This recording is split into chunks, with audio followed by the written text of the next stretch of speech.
लोग हो, माला फेरते हो। अब जो नहीं जानते, अभी से मेरा चैनल है, उसके ऊपर ओके करो, सब्सक्राइब करो और मेरे से जुड़े रहो। बोलिए। ओ राम मेरे घर आना, अरे राम मेरे घर आना, ओ राम मेरे घर आना।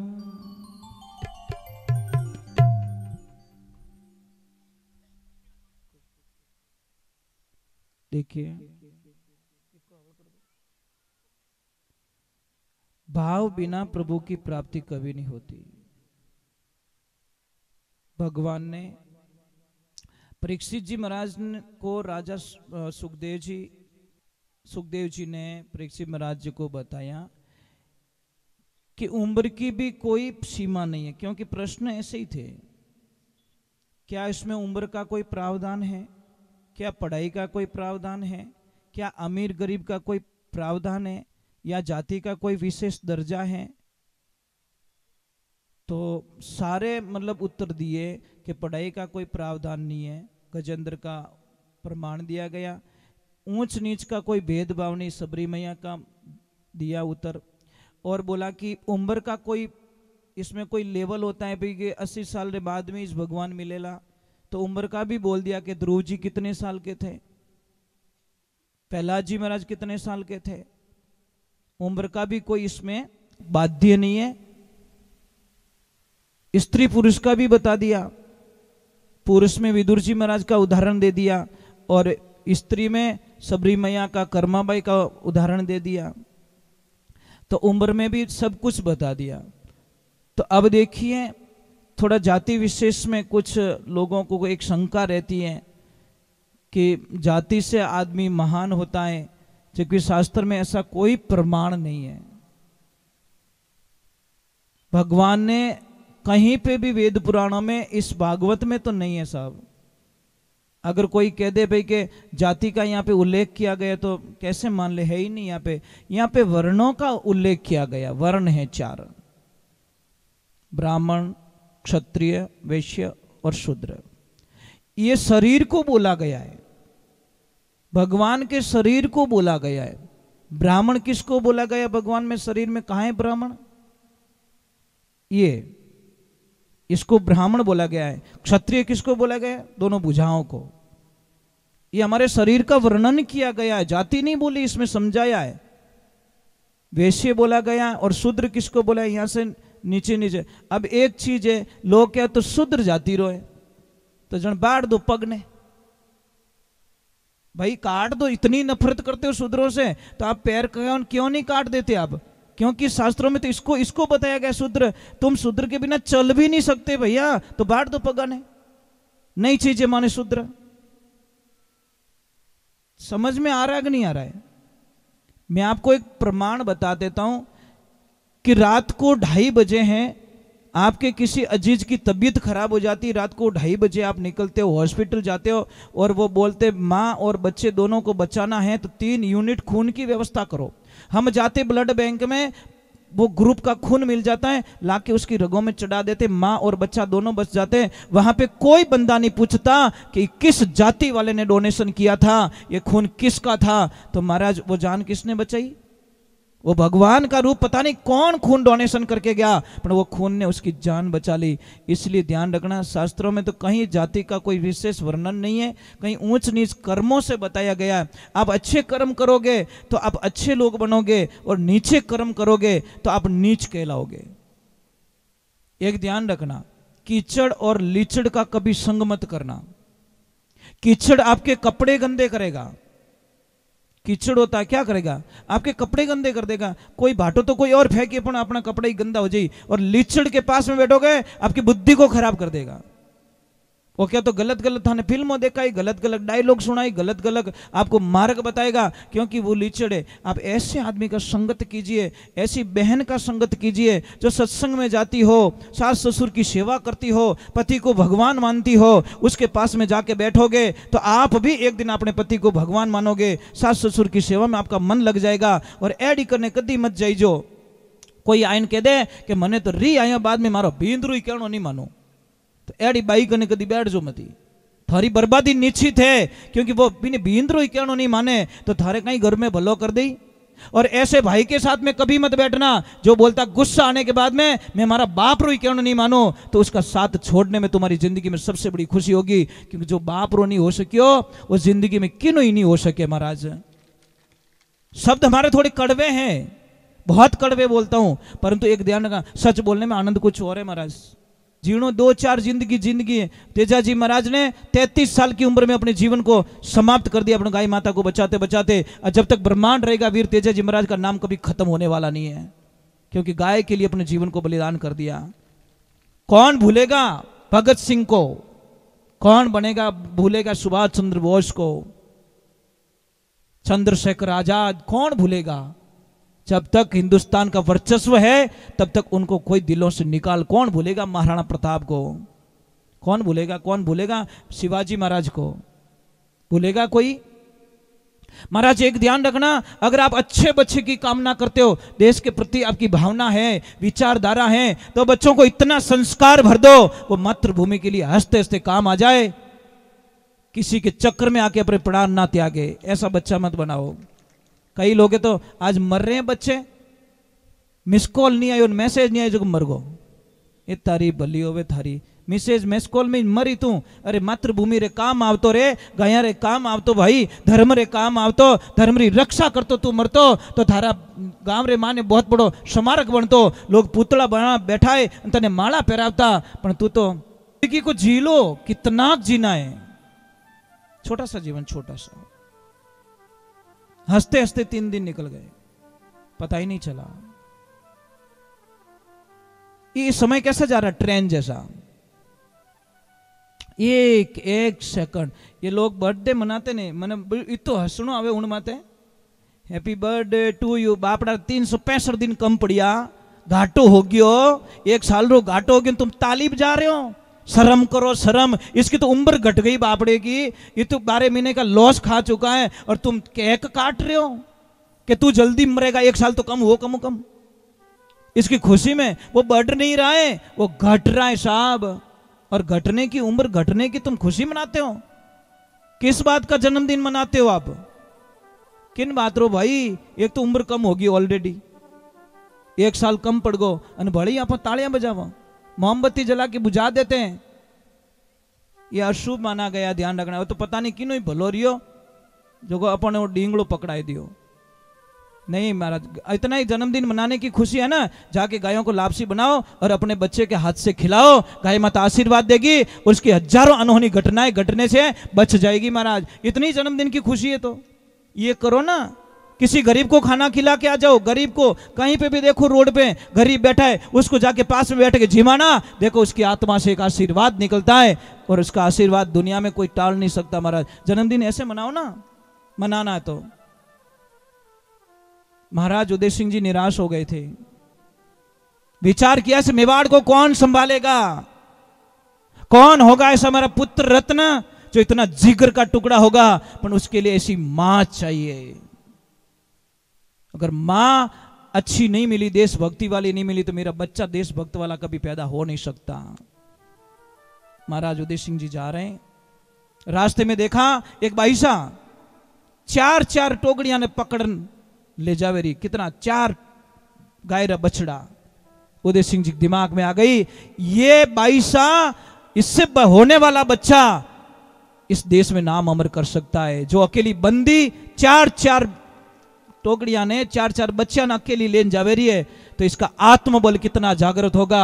और उन्हीं से शादी की और उन्हीं से महाराज कंवर साहब महाराणा प्रताप का जन्म हुआ, और उन्होंने पूरे देश में डंका बजा दिया। महाराज पहचान तो होनी चाहिए महाराज। देवियों, एक तो जितना आप मोबाइल यूज करोगे उतनी आपकी बर्बादी निश्चित है। एक लाइफ में ध्यान रखना, जितनी मोबाइल यूज करोगे उतनी बर्बादी निश्चित है, क्योंकि आने वाले जो बच्चे होंगे ना सब शायद जन्मते ही उनको मशीनों में रखना पड़ेगा। कारण क्या है, आप एनर्जी तो सारी उसमें खत्म कर लोगे। शास्त्र पढ़ने में करो, कुछ वीर योद्धाओं की कहानियां पढ़ो, जो आपकी मानसिक स्थिति अपने बच्चे में जाए और बच्चा जन्मते ही उसके भाव में देशभक्ति हो, विचारधाराएं अच्छी हो, ऐसा होना चाहिए। तो परीक्षित जी महाराज को सुखदेव जी महाराज यहाँ पे बहुत ही अच्छी चर्चा कर रहे, वापस नियम बता रहे कि करना क्या है, शुरुआत क्या करनी है। सबसे पहले अपने मन को कंट्रोल करना पड़ेगा। ओम नमो भगवते महाबले प्रक्रमाय मनोविलासित मन स्तंभ कुरु कुरु स्वाहा। इस मन को पहले अपने आप को वश में कीजिए तो कुछ होगा। देखो आप थोड़ी देर बैठते हो, आप पैरों को इधर करते हो, इधर करते हो, घड़ी का आगे पाछा रहे हो, मान्यता ही ऑथोरिटी नहीं है, ये भी तो आदेश नहीं है। 35 साल हो गए रात को पानी नहीं पिया, 35 वर्ष हो गए, 2 दिन नहीं, 35 सालों से शाम को संध्या काल में भोजन लेके खड़ा हो जाता हूं, उसके बाद में सुबह ही वापस पानी पिया जाता है। 35 वर्षों की यात्रा करते आ रहे हैं हम लोग, 1-2 दिन की बात नहीं है। मैं ये नहीं कहता कि आप बिना पानी रह जाओ, मैं ये नहीं कहता, क्योंकि वश की बात नहीं है। वहां पहुंचते पहुंचते पहुंचते पहुंचते बहुत हार्ड काम हो जाएगा। पैरों को भी तो इधर उधर नहीं कर सकते, क्यों मोरा पग नहीं दुखता रही, मोरे पग में हन्नो नहीं हले, नहीं कुछ नहीं होता। ये पैर कभी नहीं कहते कि महाराज अब मैं तो बाहर काटो, इतना टाइम कहीं मैंने फंसाइन बैठा हो, नहीं, ये कभी नहीं बोलते, क्योंकि इनको पता है कि हम साधना में बैठे हैं, साधना मिस ना हो जाए। इसलिए मैं आपसे वंदन करता हूं, हाथ जोड़ता हूं कि सबसे पहले बहुत ही अच्छी बात बताई सुखदेव जी महाराज ने राजा परीक्षित जी को। सबसे पहले बताई अहिंसा। यम और नियम दोनों अलग अलग बताए। यम में क्या बताया? अहिंसा। अहिंसा के बाद में बताया सत्य। हिंसा मत करो, कोई भी जीव को मत मारो। ब्रह्मांड में कोई जीव को मारने की मनुष्य को ऑथोरिटी दी गई नहीं है, भागवत जी कह रहे, मैं नहीं कह रहा हूं। फिर झूठ मत बोलो, असत्य का त्याग कर दीजिए, जो सजा मिलेगी धर्म पर सत्य पे मर जाना कोई बड़ी बात नहीं है। और तीसरा नंबर बताया आस्ते। आस्ते मतलब चोरी मत करो, करोड़ों का खजाना पड़ा है उसको भी छोड़ दो, क्योंकि वो हमारा नहीं है। और चौथे नंबर की बात बताइए अपरिग्रह। अपरिग्रह। और 5वें नंबर बताइए अपरिग्रह का मतलब क्या है पता है आपको? आवश्यकता से ज्यादा वस्तुएं इकट्ठी मत करो। आपको पता है आपके घर में ऐसी ऐसी चीजें पड़ी है जो कभी उपयोग में नहीं लाते हो आप, खाली लाए सजाई रख दी, जिसका कोई उपयोग नहीं है, वो चीजें घर में लाके मत रखो। अपरिग्रह बोला है। और ब्रह्मचर्य का पालन करो। आप भूखे रहने का तो व्रत करते हो, ब्रह्मचारी व्रत करते हो? ये समस्या है ना, तकलीफ तो यही तो आती है, आखा दिन भूखा मरिया और ब्रह्मचार्य का व्रत का पालन तोड़ दिया, तो क्यों उपवास करते हो भाई? क्यों करते, क्यों भूखे मरते हम लोग? व्रत में सबसे महान व्रत बताया ब्रह्मचार्य पालन का। 11 पूर्णिमा, अमावस्या और बीज, ये महीने के 6 दिन ऐसे आते हैं, तो कम से कम गृहस्थी जीवन का पालन करना चाहिए। समझ में आ रहा है कि नहीं आ रहा है? कौन कौन सा दिन बताया मैंने? 11 2 आती है, अमावस पूर्णिमा 4 दिन हो गए, और बीज भी 2 आती है। समझ में आ रही नहीं? तो इन दिनों में गृहस्थी जीवन का घर पे पालन करना चाहिए, क्यों घर भी तो एक मंदिर है। क्या है वो? सारी जगह आपका यूज करने की जगह थोड़ी होती, घर में भी एक मंदिर होता है। तो ये ध्यान रखो, घर को भी मंदिर के भाव से रखोगे तो आप गृहस्थी जीवन का पालन करोगे, और गृहस्थी जीवन का पालन करोगे तो हमारी विचारधाराएं शुद्ध होगी, और विचारधाराएं शुद्ध होगी तो हम आगे कुछ कर पाएंगे। अब यम तो हो गए, अब नियम क्या बताया बचा? नियम में सबसे पहले हमारे विचार सोच पवित्र होने चाहिए। फिर होना चाहिए संतोष। जो दिया, जितना दिया ईश्वर ने मुझको, उतनी मेरी औकात नहीं थी, उसमें संतोष हो जाना चाहिए। बहुत दिया प्रभु। मैं आपको एक बात बोलूं, आपको, हम रामदेवरा जाते हैं, मन्नत मांगते, भगवान के जाते, कहीं जाते हैं, मन्नत मांगते पाने के लिए। कोई ऐसा बंदा रामदेवरा यात्रा गया क्या, पैदल यात्रा, बटे जान भगवान बाबा रामसा पीर ने कियो कि बाप जी थोड़ी कृपा कर दो मारा मते कि कहीं कि मारे ग्राहक घना आवे दुकान मते थोड़ा कम कर दो, एडो आशीर्वाद दे दो, कम ग्राहक आएंगे तो मैं शांति से बैठ तो पाऊंगा, मैंने को हाथ जाए तो सकूं, मैं कट जाए नहीं सकूं। बाप जी इतना ग्राहक आवे रोटी खाते उड़े नहीं उठान दे, ये बाप जी एडा रिबिया मारे नहीं चीजे जो रोटी नहीं खावन दे मने, थोड़ा ग्राहक कम कर दो अपने, शांति रुपयो चीजे। कोई है? कोई नहीं हो। हे राम, गजब कर दी महाराज। वजन पे वजन डालने के लिए सब खड़े हैं, वजन कम कोई नहीं करना चाहता।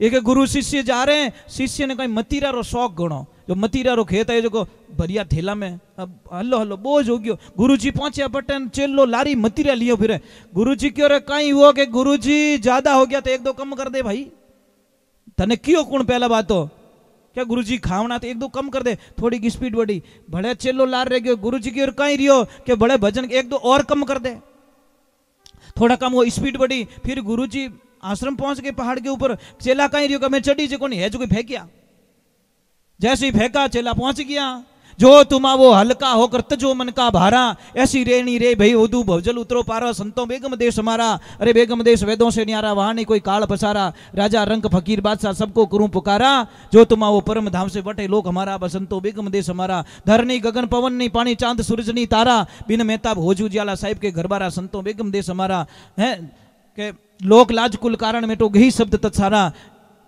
कैद कबीर सुनो भाई संता सेजो लोगों किनारा, संतो बेगम देश हमारा। बेगम, कोई कितना भी अपमान करे, वैरागी बन जाओ ना, वैरागी की परिभाषा क्या है, कोई कितना भी अपमान करे राधे राधे राधे राधे तो बोलना पड़ेगा भाई। आज हाउ जी लड़ाई कौन कौन नहीं करी, कुछ हुआ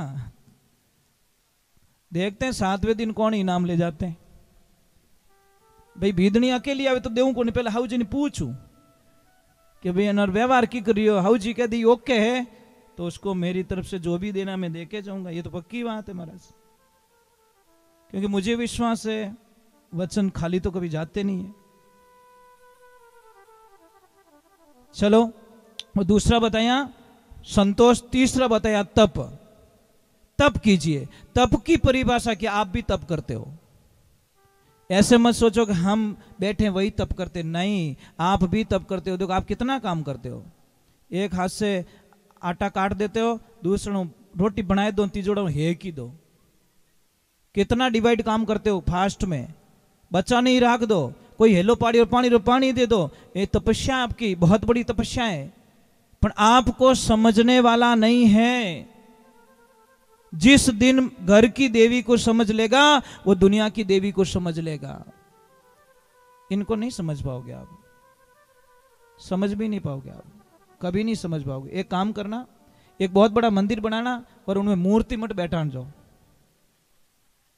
5 करोड़ का बंगला है ये, उसकी मूर्ति ध्यान रखना, और मंदिर में मूर्ति नहीं होती साहब, चाहे मंदिर कितना भी महंगा हो, देवियों सच में एक काम करो, मैं समझूंगा आपको। आप घर पे जाते हो, दिन भर काम किया, कोई चिंता थी, घर पे गए, शाम का टाइम था, आपका बेटा घर पे, बेटियां घर पे, सब घर पे, पापा घर पे, मम्मी घर पे, और आप लक्ष्मी जी आपने आधा घंटा तक दिखी ही को नहीं। अब मुझे सच बोल के बता देना, दिल पे हाथ रख के, कितना घाटा रहे हो, बोल जाओ, सच बोलने का मौका है, नहीं रवि जे पक्को नहीं रवि जे, अटिन देखो है को नहीं, बाड़ा में देखो है को नहीं, छत मत देखो है को नहीं, रसोई में देखो, आखिर में पूछे ए बेटा तार मम्मी कटे, अरे यार आधा घंटा ही नहीं हुआ अभी तो, ऐसा लग रहा है मोबाइल तो है पर सिम नहीं है, घर तो है पर आत्मा नहीं है, सब घर पे भरे पड़े, पर नहीं, आपने आप लक्ष्मी जी की याद आई, क्योंकि सारे तो थे पर मंदिर में मूर्ति दिखाई नहीं दी, एकदम जीव। तो ये मंदिर की मूर्ति है, इनको कुछ नहीं चाहिए, इनको आप प्रेम की भाषा का प्रयोग करो, आप मीठे बोलो, आप अच्छे बोलो। महाराज हम तो बहुत ही अलग इंसान है महाराज, हम ये चाहते कि किसी को हमारी वजह से तकलीफ ना हो, बस यही हमारे जीवन का पहला लक्ष्य है। मारे अटे 2-3 दिन 4 दिन 5 दिन 6 दिन रहनो, मैं थारा जीव क्यों दुखाऊं? अरे मैं तो यहाँ पे तो क्या, जहां पे रहता हूं वहां पे किसी को तकलीफ नहीं देता। मुझे कुछ चाहे कितनी भी तकलीफ दे दे लोग, हम शायद पूरा विश्वास है कि हम किसी को कष्ट नहीं देंगे, क्योंकि मेरे दिमाग में हर सुबह एक चीज आ जाती है, सोनो शाम तू देखेगा कि नहीं देखेगा। हर सुबह और संध्या काल में यही दिमाग में आता है कि सुबह देखूला कि नहीं देखूला, ये नया सूर्य मेरी जिंदगी में आएगा कि नहीं आएगा। तो मैं झगड़ा क्यों करूं भाई? नर कहता है मेरी मेरी कौन वस्तु जगत में तेरी। एक दिमाग में रख लेना, 6 फुट जगह मिलेगी आपको, लास्ट में ज्यादा कुछ मिलने वाला नहीं है। जब दुनिया से चले जाओगे शमशान घाट में सिर्फ 6 फुट जगह मिलेगी आपको, सारी जगह पड़ी रहेगी बस ओई मारो ओई मारो ओई मारो। और एक आपसे प्रार्थना करूं, थोड़ा कड़वा नीमड़ा पत्ता है, चौथा कोरोना ही नहीं होवे महाराज। शास्त्र में तो घणो ही कहो नीम गिलो ही पियो, ओ पियो, बे पियो ही को नहीं महाराज। पीवता हो तो बुखार ही नहीं आवे। एक मां बेटी को फोन करती है कि बेटा शाम को दीपावली पूजने तू जल्दी से आ जाना, तेरे ससुराल में काम करके तू जल्दी से घर पे आ जाना, यहां पे भी तेरे हाथ से ही पूजा होगी। बेटी ने बोला कोई बात नहीं मम्मी मैं आ जाती हूं। मम्मी बाजार गई थी, बढ़िया अच्छी ब्रांडेड कंपनी के 6 गिलास लेके आई थी, ला के टेबल पे रख लिए। इधर बहू ने शाम को बोला कि मां मारू ही काम निवड़ को जाऊं पापा रे घरे। तो हाउ जी कहेंगे चुपचाप बैठ जा, तू कहीं करने जा बटे। बेचारी बोली नहीं बहू।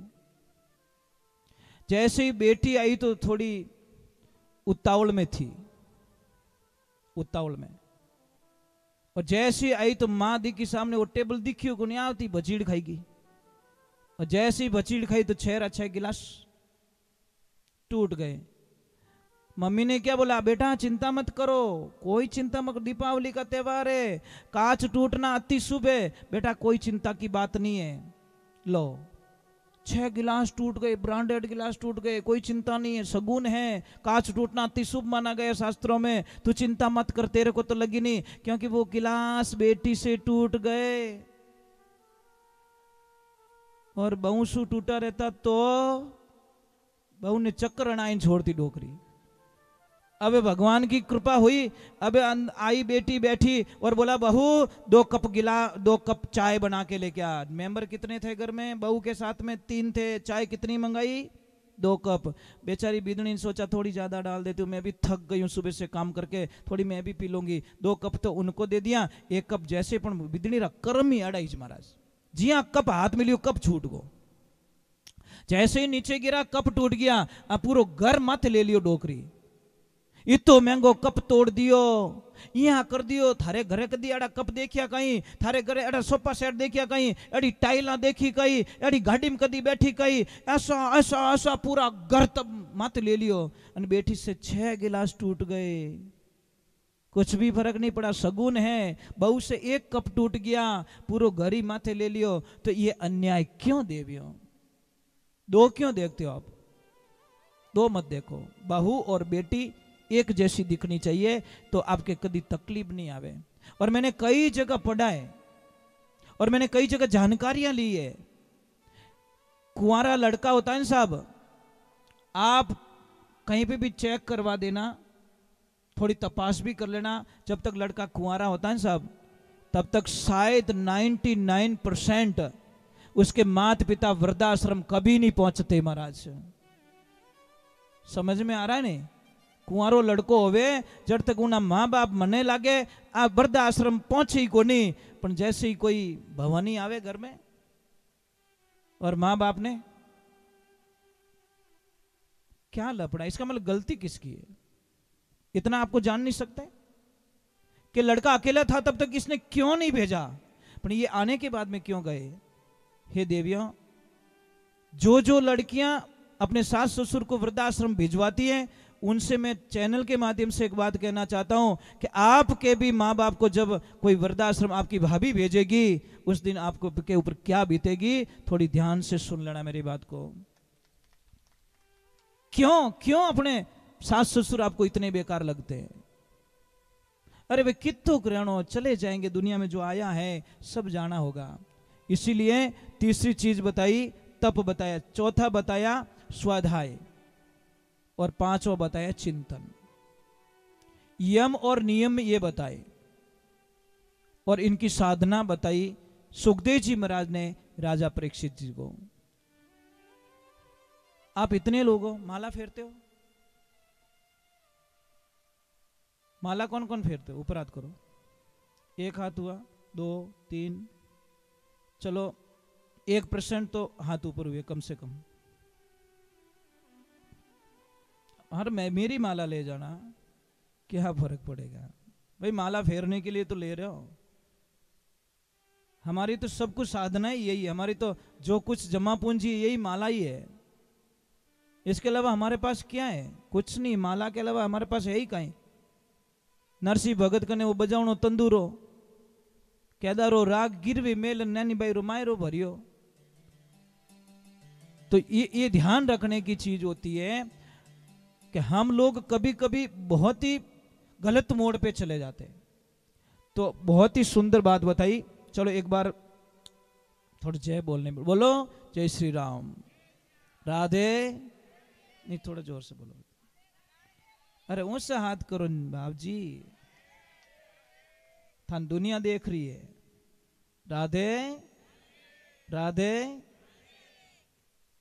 देखिए, जीवन ऐसा ना जियो जिससे लोग आपसे राड करें। सुनना, जीवन ऐसा मत जियो जिससे लोग आपसे राड करें, जीवन ऐसा जियो कि लोग आपसे लाड करें। राड नहीं, लाड करें। छोटा सा जीवन, चले जाएंगे दुनिया से। कोई मुस्कुराता हुआ जाता है, कोई क्या कर रहा है, कोई क्या कर रहा है, कोई क्या कर रहा है। महाराज कहते हैं कि आगे का प्रसंग आता है विदुर जी महाराज का। जब विदुर जी महाराज राजसभा में बैठे हैं, कौरवों पांडवों के बीच में थोड़ी अनबन हो जाती है, लड़ाई की परिस्थितियां बन जाती हैं। तब धृतराष्ट्र ने विदुर जी महाराज को पूछा। विदुर नीति बहुत प्रसिद्ध है, मतलब ज्ञान की नीति बहुत अच्छी थी उनकी। तो उनको पूछा कि विदुर जी क्या करें, क्या ना करें, आप सुझाव दीजिए मुझे। वो दासी पुत्र थे, फिर भी महाराज उनसे सलाह लेते थे, क्योंकि उनके पास इतनी बुद्धि थी कि मतलब अच्छे अच्छे लोग उनके पास में विचार विमर्श करने के लिए आते थे। तो विदुर जी ने एक ही शब्द का प्रयोग किया कि महाराज, अगर आप भला चाहते हो दुनिया का, भला चाहते हो अपने आप का, भला चाहते हो अपने पुत्रों का, तो आप अपने इस बेटे दुर्योधन को सदा के लिए राजकाज से बाहर निकाल दीजिए, छोड़ दीजिए इसे। ये बात सुन ली दुर्योधन ने और आके बोला, विदुर काका, यही कान भर रहे हो मेरे पिताजी के? बहुत खा लिया यहां पे तुमने, आज से आपका यहां से अंजल पानी बंद और चले जाओ यहां से। विदुर जी महाराज बोले, धन्य हो गया, आज मैं धन्य हो गया। खुद तो नहीं जा सकता, पर मेरे कृष्णा, पर एक दुविधा रहेगी। गए विदुरानी के पास में, विदुरानी ने बोला, आज मुस्कुरा भी रहे हो और चिंता भी कर रहे हो, ये दोनों रूप क्यों है? कि मुस्कुरा तो इसीलिए रहा हूं कि उन दुष्टों से मेरा पीछा छूट गया और आज के बाद मैं गंदा अन्न नहीं खाऊंगा, दुष्टों के घर का पानी नहीं पीऊंगा। इतनी कृपा मेरे प्रभु ने मेरे पे कर ली, क्योंकि मैं ऐसे गंदे वातावरण में रहना नहीं चाहता, उन्होंने मुझे बाहर निकाल दिया। अब मैं धन्य हो चुका हूं। पर एक दुख और लग रहा है। दुख इस बात के हैं कि कल मेरे कृष्णा, मेरे प्रभु समझौता के लिए कोई संधि का संदेश लेकर राजभवन पधारने वाले हैं, और एक दिन और मौका मिल जाता तो शायद मैं उनके दर्शन कर लेता। दोनों चीज हो रही, दुख सुख। सुख है कि पीछा छूट गया, दुख है कि मेरे प्रभु मुझे नहीं मिलेंगे, भगवान के दर्शन नहीं होंगे। महाराज अंदर की जो पुकार होती है साहब, अंदर की पुकार, यहाँ की पुकार बिनु नेटवर्क की जोर घणो आवे, टावर छूटे ही को नहीं। सेकंड डे जब भगवान आते हैं और दुर्योधन भगवान को रथ के ऊपर सवार करके बड़ी गलियां सजवाता है, क्योंकि कुछ लेना था, स्वार्थ था, गलियां सजवाता है और बहुत सारी सुविधाएं करते हैं, सब फूल डाल रहे हैं। पर जैसे ही रास्ता आया, भगवान ने बोला दुर्योधन मैं इस रास्ते नहीं चलूंगा, मुझे इस रास्ते ले चल। कि नहीं प्रभु, ये रास्ता ही आपके लिए उचित है, सारी सुविधाएं करे। मैंने बोला दुर्योधन मुझे इस रास्ते नहीं, इस रास्ते ले चल।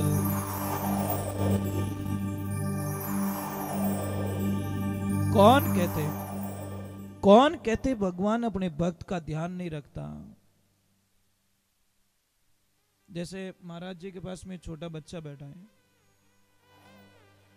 आपके पास कोई छोटा बच्चा है आपका, मुझे सच बताना, एक 15 मिनट आपकी आंखों से ओझल हो जाए तो आप जीव निकल जावे। समझ में आ रही नहीं, मतलब दिमाग ही काम करना छोड़ देगा, वो गयो कटे गयो कटे गयो कटे, उस टाइम आपको कुछ भी अच्छा नहीं लगेगा। कहते कि एक पत्नी और पति दोनों मेले में जाते हैं और उसका बाई का बच्चा बिछड़ जाता है, वो बाई पागल हो गई 15 मिनट में ही। मेरा बच्चा मेरा बच्चा मेरा बच्चा मेरा बच्चा मेरा बच्चा, पानी पीना भूल गई, आंख घुमा दी, श्वास लेना के कैसे हो गई, बेहोश हो गई। थोड़ी देर हुई, बच्चा मिल गया, बच्चे को लाया गया और उसको बोला बेटा तू पुकार तेरी माँ को, तेरी ही आवाज उसको चेतना में ला सकती है, नहीं तो हमारे तो पूरे जब जो पर्पस थे खत्म हो गए। जैसे ही बच्चा ने उसकी माँ को बोला माँ माँ, एकदम माँ की आंखें खुली और छाती से लपेट के बोली, ये मेरे लाल, अगर तू चला गया होता, तू नहीं मिला होता तो मैं तो मर जाती रे बेटा, मैं तेरे बिना नहीं रह सकती, मेरे बच्चे तू कहाँ चला गया। ये सारा दृश्य उसका पति देख रहा है। पति खड़े खड़े रोने लगा, वारे भाई वाह। घर पे जाते हैं, कुछ नहीं बोला, वो घर पे जाते लक्ष्मी को बोलते 5 जोड़ी आपकी पैक करो, 5 जोड़ी मेरी पैक करता हूं। और चले गए रेलवे स्टेशन पे, बोले पति कहां जा रहे हो, कि कुछ मत बोल तू, सब मेरे साथ चल तू। जैसे ही रास्ते में आए और पत्नी ने पूछा पतिदेव कहां जा रहे हो, बता तो दो। कि पगली तेरा बेटा सिर्फ 15 मिनट के लिए तेरे से दूर हुआ, तेरी ये हालत हो गई, और ये बेटा 12 वर्षों से अपनी माँ से दूर है, उस माँ में क्या बीतती हो गई। आज मुझे आभास हो गया कि एक माँ अपने बेटे को कभी दिल से नहीं निकाल सकती, और मैं मेरी माँ के पास जा रहा हूँ। मुझे धन दौलत गाड़ी बंगला ऐसो आराम मुझे नहीं चाहिए, मुझे मेरी माँ चाहिए बस। तो महाराज जैसे मां अपने बच्चों का ख्याल रखती हैं, वैसे मेरे प्रभु अपने भक्तों का ख्याल रखते हैं।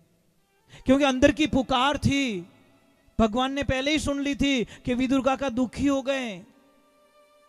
अब जैसे इस रास्ते से निकले, बोले इतनी भीड़ में हमारा कैसे नंबर लगेगा, और वो भी दुर्योधन साथ में, हमको तो जाने ही नहीं देगा, पहले बात तो हमारा दुश्मन है। तो बोला ऊपर खड़े हो जाते छत पे, सब एक बार कृष्णा को निहार लेंगे, एक बार इन आंखों से उनके दर्शन कर लेंगे तो हमारा जीवन धन्य हो जाएगा। और जैसे ही गए, ऊपर नजर पड़ी और जोर से आवाज आ गई, कैसे हो विदुर काका। खुश हो गए एकदम। देखो हम उनको देख रहे, उन्होंने यहां पे आती हमको देख के बोला कैसे हो विदुर काका, इतना बोल के चले गए। राजसभा में जाते हैं, दुर्योधन से वार्तालाप होती है। दुर्योधन मानता नहीं है, अपनी भूमिका के लिए बोलता है कि आप कौन होते हो हमारा न्याय करने का।